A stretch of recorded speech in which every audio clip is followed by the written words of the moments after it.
Hi guys, welcome to Richard Cabile YouTube channel. In today's video, I will teach you how to enable or disable Do Not Disturb in iPhone 6 Plus mobile phone. And okay guys, but before we start, kindly subscribe to my YouTube channel by pressing the subscribe button and the bell to notify you if I have new videos. Okay guys, let's start.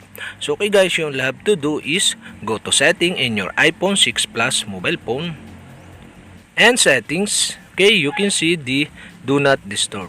Okay, you'll have to do is tap the do not disturb, and do not disturb on the top you can see the do not disturb, and on the right side you can see the switch button.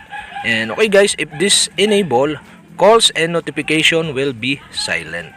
To enable the do not disturb, you only have to do is switch on the switch button on the right side.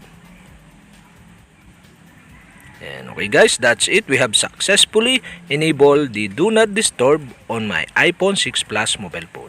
And okay guys, to disable again, you'll have to do is switch off the switch button on the right side.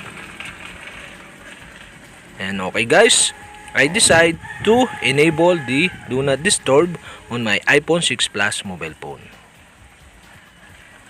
And okay guys, that's it. We have successfully enabled or disabled the do not disturb on my iPhone 6 Plus mobile phone. And okay guys, if you have a question, kindly comment below. And don't forget to hit the subscribe button and the bell to notify you if I have new videos. Okay guys, thank you for watching.